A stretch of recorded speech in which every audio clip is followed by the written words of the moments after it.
Greetings to all. This is Giorgio Book of Bloodshed and Petralia, vocalist. Whose book on drums, Petralia, and Bloodshed. You're watching The Throne Records.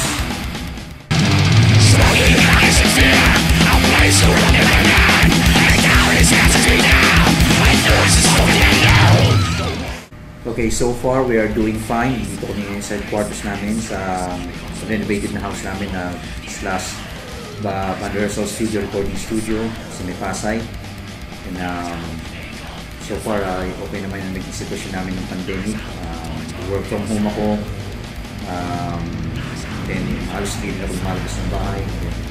Easy lang mostly sa work. At habis na sa bahay lang. Yun sa bahay lang din. Then ako yung lumalabas ng time ng pandemic, bumibili ng groceries, kung ano yung mga bibilin. Ako yung nalabas, so yun din, okay naman din yung time na yun, sunod lang sa mga batas. At naging busy din ang mga related din sa music, saka kung yung pinagkakabalaan. Same din. I shall torture your soul. I shall devour your soul. Well, itong pandemic na to, mostly kung may time makinig ng music kasi work from home, but mostly yung pinapakinggan ko is halo-halo. Combination pa rin ko nung dating pinapakinggan ko, may metal, may pop, may alternative, local, any genres, newer bands around time na kung lumalabas din na ako nung mapakinggan ko, mostly listening and watching videos. Same din, halo-halo naman yung sinasatrip ko, bago, metal, pop, new wave, etc. Halo-halo yung pinapakinggan ko. Kung nasa mood din, kung metal, may grindcore, may doom o ano, halo-halo. So, kung anong mga random din na ano ko ng mga sound trip, mapalo, mapapabago. Habis naman, same thing, advantage marami ng time because work from home, watching movies, streaming, pero most of the time, same thing ang pinakapaborito ko sa playing video games. Ngayon, ang hobbies ko naman, pinag-aaralan ko ngayon, natututunan ko na rin mag-edit ng mga sa drum track, edit, tsaka mga pag-mix ng mga drums, track trick ba ng drums. Then, ang hobbies ko, drums lang ako ng drums. Minsan may kino-cover, tapos ano pa, yun ang pinagkakabalaan ko, mag-computer din drums.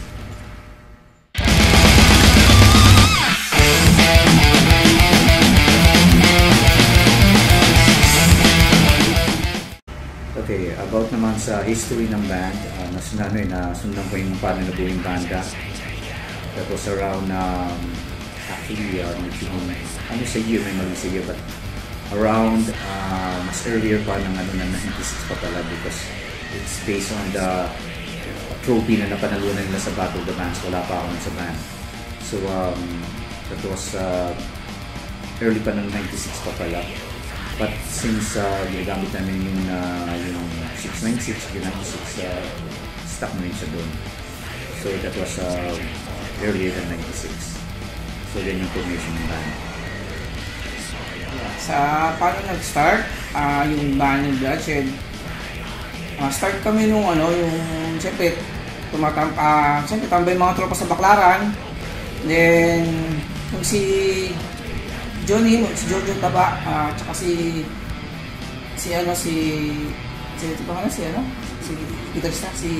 Willie. Di pa si Willie, si Boying, Ryan. Si Boying at si Ryan. Si Rudolph din.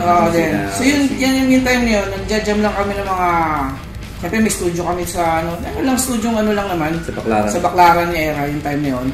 So, jam lang. Ako na, nag-sipra-sipra lang ng mga alternative, punk, yung time na yun. Ito sila Ryan, tsaka si Boying at si Jota ba, ito si Ryan, nagsisipra-sipra ng mga Massacre, Sepultura. So, Death, narinig ko sa kanya yan. Then, sabi ko, mga Exodus, mga Sodom. Then, Destruction yan, mga yan. Tapos Demolition Hammer. At The Gates. At The Gates, yung time na yan. So, kami yan, nabubuo niya. So, ang ginawa namin, so, jam. Death, yung mga time na yun. Nakakatawa. Massacre yan. Unleash. Yung mga time na yan. Yung ano, yung ano, once upon a ba yun? Ano ba yun? Sa Pag-Cross. Oo, yun, yung time yun kasi mga ganun tayo sinisipra niya. Hypocrisy. Dami kasi mga ano lang namin lang yung katuwang hobby lang ba sa bahay. So, jam-jam kami.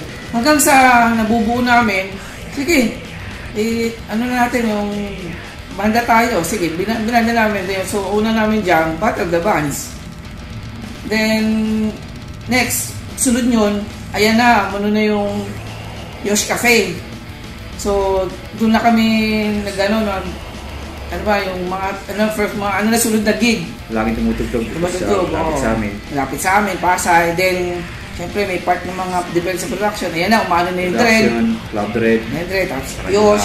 Basketball gigs. Mga basketball gigs, yan. So, yan, dyan nag-start ng yung campus gigs. Mga Bloodshed, Invitation, yan, mga ganyan. So, yun doon nag-start. Then, siyempre, mga lineup changes. Sumunod yung gitarista sa amin, si Willie. And then si Ryan. Then, after nyon, doon na pumasok si Bong. Then, after si Bong, doon na nakuha si Bike. Then, yung nakuha na namin si Bike, doon na namin nag-desisyon na gumawa na ng compo. Tapos, ayan na. Tapos, pumasok na si Mac. At nagawa na itong yung first, second, third, and fourth album ng Bloodshed. Then after that, lineup changes ulit. So, ang naging guitarist namin sumunod, si Aero.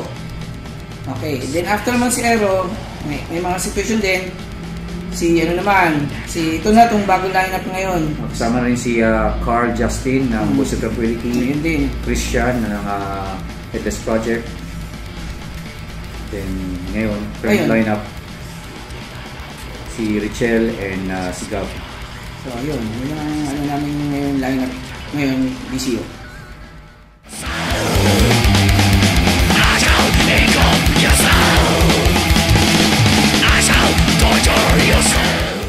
Okay, sa history man ng Penetralia na nabuing band around March 1995, founding member ako at si Lawrence Giray, and then members, may naging member ng time na yun, but mas nabuong banda na with Reggie on drums, Marlon Legaspi on guitar, then yun, Lawrence Giray, si Lawrence Giray on bass. Then nung time na yun, mostly mga kami nun kung saan kami ma-invite ng mga basketball event, may gigs na na-invite kami, Battle of the Bands, mostly sa kami, suki kami ng Yosh Cafe and Dread, then other band events na kung saan kami ma-invite gaya ng bar na Vance Avenue around that time, mostly yun mas nare-recall ko. Then nawala yung Penetralia because yung panahon yun, doon yung mga iba nakapagtapos ng pag-aaral, nakapagtapos ng college. So, common situation ba't mawala yung mga banda, commitment na sa buhay. Then later on, si Reggie, yung drummer ng Penetralia, nagbuo siya ng band niya, Side of Amon, gitarista siya ron. Then ako, nasama ako sa Bloodshed. Nagkaroon kami ng formal reunion ng around Metal Gathering ng around 2012 sa Cainta. That was organized by Netherworld Production. Doon kami ulit na nabuo. Then parang yun, tuloy-tuloy na ulit. Pero ang lineup noon consists of Ronilio na nasa Exitus, si Yagi, then later on kasi ng mga plans na pumalit sa Pace, Jomel Sandigan, kasama ko sa trabaho. Then si Dave naman naging mga personal na nasikaso sa family, kaya nakasama namin ngayon si Rainier. So lineup namin ngayon, si Rainier on guitars and Jomel on bass. So Reggie guitar, Rainier guitar, bass, Jomel, kapatid ko, Toots, and ako vocals. Then ang current update yun, since kami may hapon na namin oras namin, may mga equipment na rin kami sa pag-record, we are now in the process, we're starting recording original songs. So for now, yun ang current update namin, and tuloy pa rin yung gig basta kung may pagkakataon kain ng oras, yun. Pag may invites, so tugtog pa rin. So, magre-record kami ngayon. So, kami din ang kami na rin din magre-record din ng sarili namin din. May mga songs na narinig na ako ng mga sample ng gawa ni Toots. Galing ng tunog. So, let's see. Let's wait. So, that's the current update. Soon. This video is sponsored by Stab by Lilith Piercing. Hurry, get your dream piercings and avail our promo. Get 3 piercings for the price of 999 pesos on 2 ear piercings and 1 face piercing of your choice. Our shop is located in Malinday, Marikina City near South Supermarket and Robinson's Supermarket. We are available for walk-in customers from 12 p.m. to 9 p.m. and home service as well. Check now our piercing rates.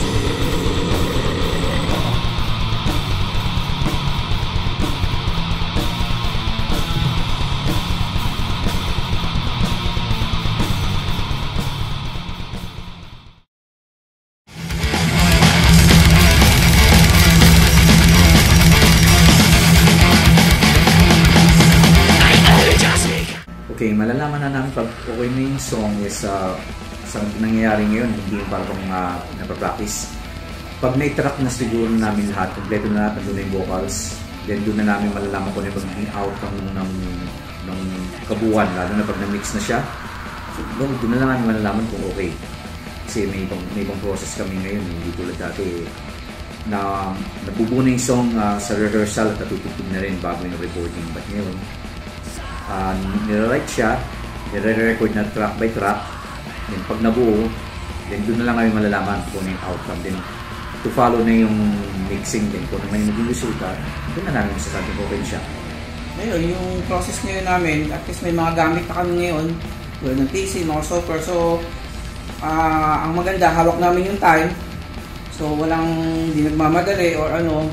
Then, pag nagtatrack ko ng sarili kong drums, ang maganda nito, yung satisfied ako sa take kasi ako na yung mahawak nagre-record at take track ng drums eh. So, pag na-satisfied na ako sa take ko, ayun na, doon ko na isesend sa kanila. Then, ilalapatan nila ng mga guitar tsaka bass. Then, yun ang process. Then, vocals. Then, kami na magmi-mix. Tulong-tulong na lang kami. At sa ngayon, satisfied ako sa outcome because siguro sa technology ngayon, nagulat din ako sa tunog ng gitara eh. So, ang hinihintay ko lang kung yung magiging outcome ng vocals ko. Pero sa ngayon, impress ako, hindi pa yun mix. Pero, wow, ang ganda ng outcome. So, yun ang process namin ngayon to. Then, pag nabuo na, yun, hindi na namin malaman pag okay na siya. Okay na. So, yun. Kami na ang titira. Kami na yung gumagawa. My demons rise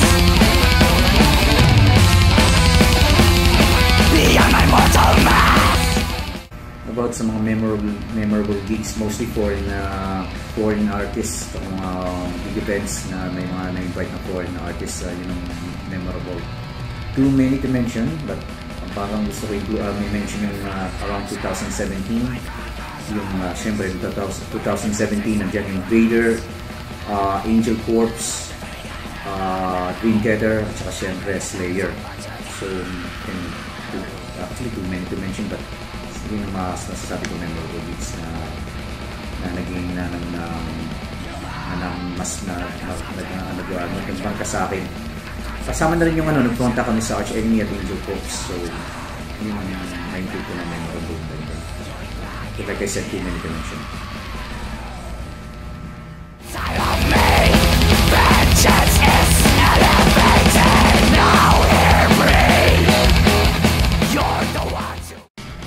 Sa mga nilalang ng kadiliman ng compilation, it's an amazing experience at saka opportunity because ng time ngayon, alam natin yung mga naunang may dalawang death metal compilation lumabas na ika nga nila, buti pa sila at sana rin kami magkaroon ng opportunity. Then yun nga, nagkaroon kami ng opportunity sa tulong ng R&D Records. Yung memorable time yun is nag-record kami sa isang studio sa bandang Cainta o Marikina. Noong time yan, analog pa yung gamit. So, mapapansin nyo yung quality ng recording. Iba yung quality ng recording noon. Kumpara ngayon, pero yung experience namin na makatungtong sa isang recording studio, talagang memorable sa amin sa first time namin yun. And ang ano niya, pinaka nagbuo ng project na yun, yung compilation na yun, is R&D Records, yung ano, ng Philippine Violators, sina Bong and Johnny Spirito. Then si Jay at I think yung drums at yung bass na time. Yung sila yung nag-coordinate nun. Contact the bands, schedule sa recording. Yun silang pinaka-brainchild nun. Nagbigay sa amin opportunity. So, sobrang salamat sa kanila. Naging part kami ng R&D Records. Isa sa mga, let's call it, natitawag nating underground. Yung time na, masasabi ko underground na opportunity na nagkaroon kami ng break. This video is sponsored by Noise Then Music Studio, Lights and Sounds. We are located in Ba Wang, La Union. We accommodate weddings, birthdays, debut, music video production, seminars and many more. Message us now on our Facebook page for your video and audio needs on your special events.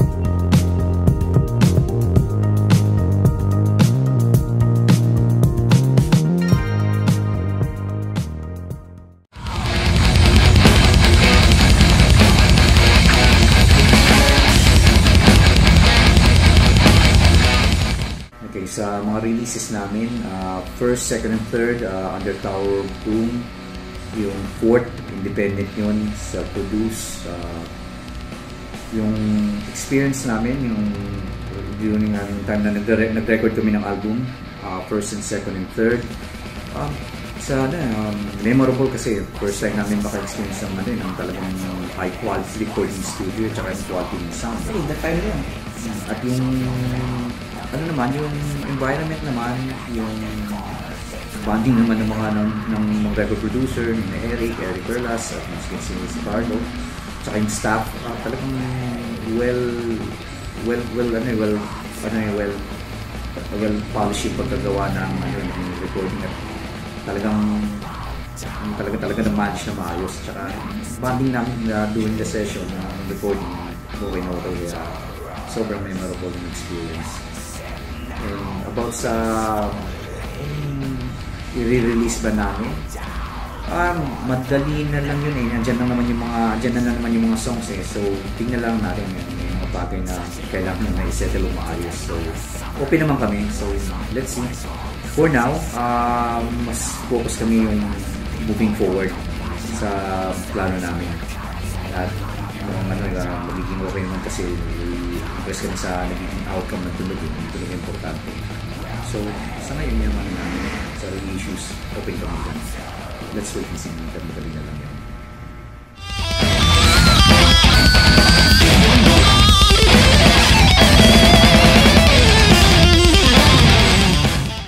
Okay, sa sarili kong on my own perspective, paano nagsimula ang metal dito? Well, siyempre, lahat tayo, na-influence tayo ng mga foreign. So, kung magpapakita lang ako ng artist na kinagisnan ko noon, ng mga nauna noon, sa akin lang, kasi na nabutan ko eh. Like for example, Warhead, isa sa mga nasasabi natin una, nagkaroon sila ng release, hindi ko lang namin title ng album. Then, gaya ng Mercy, sa metal band, even though nagpo-cover sila ng Smiths, ng New Wave, natatanda ko sila doon, sila Kill 'Em All, Metallica era mga cover nila. Then, Discount X, yun sa mga then later on, ayan na, halo-halo na yun. Kombinasyon ng punk, hardcore, mostly around the time, punk eh. And then New Wave, then, yun. So, a few thrash metal bands, then, dyan yung mga hardcore, then, so on, nag-evolve. Dyan yung mga black metal, saka una yung mga mixed genres na nagsilabasan mo. So, yun ang aking perspective kung paano nagsimula. So, that was around middle 80s or late 80s. So, that's yun ang sa akin yung knowledge ko about sa metal more sa sarili kong perspective.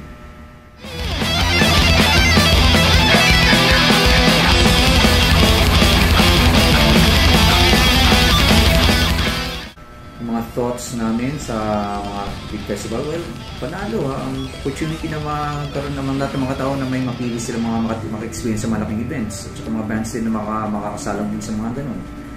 So, send me para magandang opportunity. Sad to say lang na some of those big events nag-lay low na, bumitaw na, mabago rin ngayon. Gaya ng mga bumitaw na last na itong year na to, gaya ng Pop Summer Slam, ganoon din ng Rock Rock Festival. Pero for us, nagkaroon kami opportunity maging part nun. Yung bago naman ngayon, gaya ng Wacken, sa ating magandang opportunity. Tapos meron pa silang yung Wacken Battle the Bands para mabigyan ng kulit yung mga local bands sa ating mga potentang bansa. Sa side nga lang namin, hindi lang kami nakagkaroon ng chance mag-participate because due to scheduling at saka kasama na yung mga documents na kailangan. But next year, we're looking forward. Talagang pinalaan namin yun, nagkaroon ng problema sa schedule. At sa, yun nga, kailangan ng mga documentation like passport. Yun ako lang wala sa member na hopefully na, pinaplano ko na lakarin yun. But next year, we're looking forward. So, everything's good. Wala namang, ang cons lang naman yan dun sa mga ibang tao kung ano tingin nila. Sa kanila yung cons yan. But for us, or lahat okay.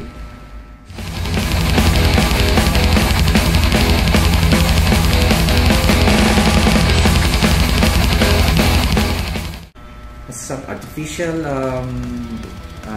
intelligence, well, hindi na natin maiiwasan yun. Nandiyan na yan eh. Na, sa amin naman, sa akin ng point of view, malaking advantage siya na makakatulong siya, lalo na sa, besides, tao pa rin ang gumawa niyan eh. Sa amin naman, hindi ko masabi kung anong part ng artificial intelligence, gamit lang namin ngayon is kung ano yung makakain namin ngayon, gaya ng mga apps eh. Kung tingin nilang artificial intelligence yun kami pa rin kapatid ko pa rin o kami pa rin may control nun eh. So, masasabi ko siya pro siya or may advantage. Lalo na, hindi naman kami yung nakahabol naman namin yung good quality recording mga talagang well polished. Hindi naman napansin ko naman recently sa gamit namin sa mga bagong pamamaraan ngayon, kung yun yung tinatawag ng artificial intelligence, ang ganda ng outcome ng quality ng tulog, masusunod yung gusto namin. Besides, kami pa rin ang magtitimpla nun at masusunod. Hindi naman kami yung raw is the law eh. So, siya malaking advantage. Yung about naman sa kung nilang hindi maganda yun, nasa nakikinig na yun. O nandun na yun para sa mga taong na ang talento is opinion or depends sa palagi nila sa kanila opinion. So, nasa nakikinig na yun. But for us, malaking advantage, malaking tulong. Lalo na ngayon, magiging yung outcome ng recording, kapatid ko yung nasusunod, narinig niya yung outcome ng drums. Ako rin, pinakinggan ko maigi kung tunog artificial pa. Well, ano pa rin, tunog tao pa rin naman. So sa artwork naman, kung kasama din doon, tao pa rin din gumawa kung tingin namin na sa amin may artwork na nagawa ng through that gamit yung makabagong pamaraan naging okay sa amin, di okay, go kami dun.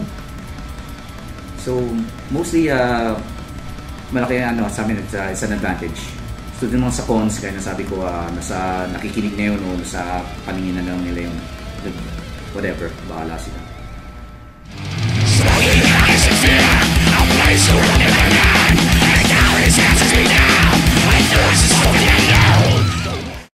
Okay, so yun, that's it. Maraming salamat sa mga viewers, sa mga sumusuporta sa The Throne Records, sa opportunity na to. James David, salamat.